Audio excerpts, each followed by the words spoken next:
Hello, good morning, good afternoon, and good evening to some. I'm Mark Daniel C. Alayan. And I'm Yves Fernandez.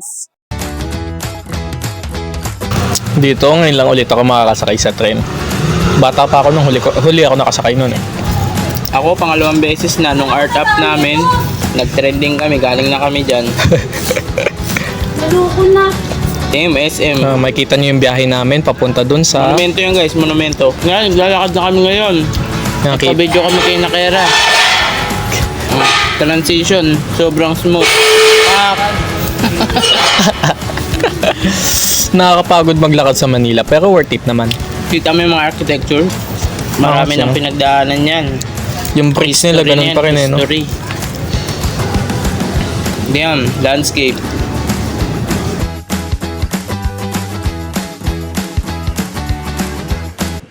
Wait, where are we going? Pero bago natin simulan ito, balikan muna natin ang pinagdaanan natin bago tayo mapunta sa destinasyon natin.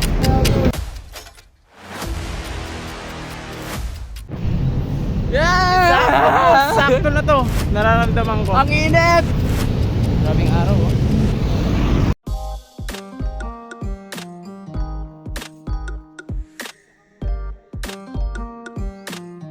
Yan yung parang mga anik-anik eh, yung parang random things na ginawa nila, pinagtagpi-tagpi nila para makabuo sila ng artwork, laruan, ganun.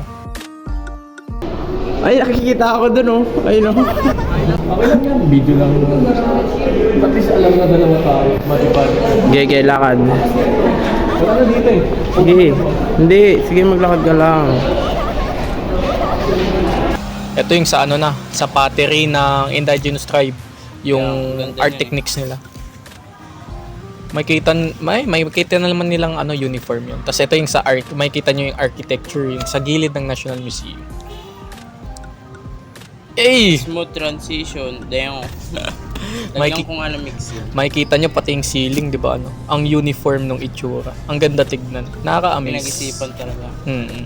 Gano'n nakatagal yan. History na din yan. History lahat. Anito. Ito na yung mga ano, art ng mga indigenous tribes natin. Damn, bawal gayahin daw yan eh no? Bawal gayahin yan. Yung iba kasi dyan, parang pasasalamat nila sa gods nila. Parang yung bulol ng Ifugao. Bawal gayahin yung poses na. Yan ang mga weaving. Ay, isa pa pala sa rules nila. Bawal mo sandalan yung salamin, bawal mahawakan yung art. Pwede mag-picture, pwede mag-video, pero bawal yung flash. Tsaka bawal may voice. Bawal magsalita habang nagbibideo. Damn. Ito na yung mga lumad sa Mindanao. Or yung mga indigenous tribes. Dito napapasok yung voice over ni Mark. Ng mga... Tingnan mo yung kasama ko, nagpapakitang gilas sa akin. First time mo ba sa Manila? Pasikat ka, boy! Manila Bay. Pero kidding aside, sa clip na to, pinapakita ang mga taong isa sa mga dapat nating pasalamatan dahil sa pagbibigay nila ng kulay sa kultura ng ating bansa. Sa pamamagitan ng pagbibigay talento nila sa larangan ng sining, mapapainting man o ibang medium ng art. Pero mas kilala sila sa indigenous art ng kanilang tribo na nag-originate bago pa man sila makilala. Taxidermy na baboy. History na din Ito yung mga dinaanan yan. na-encounter ng mga anito natin dati. Mga sinaunang hayop. Meron pa dun oh. Tandang. Faith tradition. Hanggang ngayon naman nag-exist yun, di ba? Yung baboy ka mo. Ito na yung naglalakad-lakad kami. Walking around. Tumitingin-tingin kami ng art sa gilid-gilid. Kas pabasa-basa ng description minsan. Kaya kung paano yung history na Ayun yung Men at Work, di ba? Yung parang tawag dito. Abstract art. ganda niyan. Nakaka-amaze kasi malaki. Pero dahil hindi naman kami immortal, kailangan pa rin namin kumain para magpalakas.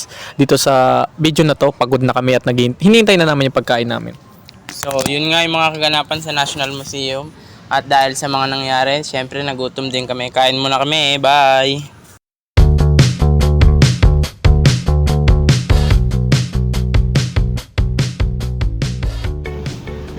Yan, saan tayo pupunta niyan? Yan, papunta na tayo ng Intramuros niyan. Pagod na tayo niyan, sakit na sa paa. Now guys, we're heading to Intramuros to appreciate those things na nakaganyan no? Yes. Nakaganon? Yes. Watch! Damn. Hey, transition. Yan, kita nyo naman. Ayan, walking. Yung ginabi na kami kakalakad. Meron pang ano. May mga guest tayo dyan. Damn. Arb. Walking while appreciating things. Madami ka makikita habang naglalakad. Kaya okay din maglakad sa Manila kahit nakapagod siya. Worth it, kumbaga.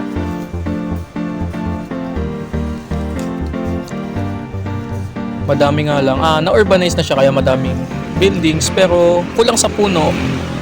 Ay, may tao na. Madami ding So, nananakawan na ata. Historical pa rin naman.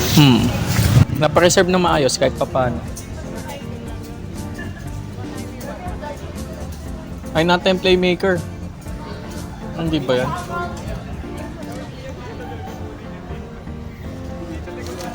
Ay, Damn, katipunero okay. pala yung ano natin dyan, no, costume. Oo, angas nga natin dyan. Di pa natin nasasabi. Baka di nila alam si Alden Richards yun eh, no? Kaya, Kasi James Reid. Katipunero lang yan, katipunero. Kalmaan nyo daw. Ayan, may guest ulit tayo. Ayan. See? Damn! sorry. Nagpalag pa ako. Mamaya mo na kunin.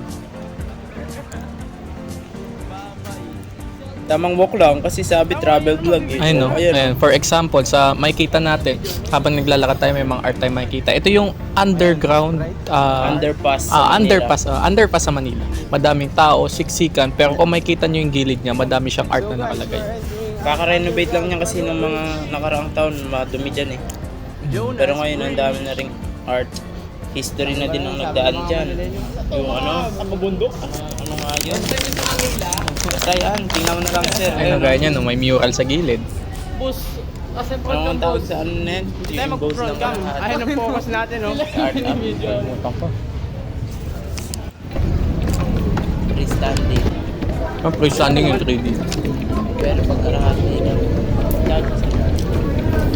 Not freestanding. Another walk. Walk sa Manila. Pagod na talaga tayo yun, no? Ngayon pala, December, kaya mararamdaman mo yung pagpapasko na. Pero yung kalumaan ng mga architecture, kitang-kita. Yan ba ako nawala ng wallet? Oo, naulang ka dyan ng wallet eh. Yan nga pala nawala ng History. wallet. History. Another history. Ito yung habang nag-iikot kami. Saka ko kinakapa yung bulsa ko, yung bag ko, tapos wala akong maramdaman ng wallet. Walang kaching-kaching eh. Yan. See? Parang Pasko na oh. Yan. Angas.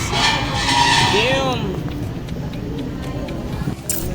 Ang tinda nila. Wala na. Sige boss, ako lang. Sumaruno. Ay, Sumaruno. ito yan, te. Sumaruno. Yes, Pabili po kayo? Bumili na eh. Lang, 40 nga lang, dalawa eh. Oo nga. GM nagtinda ni GM.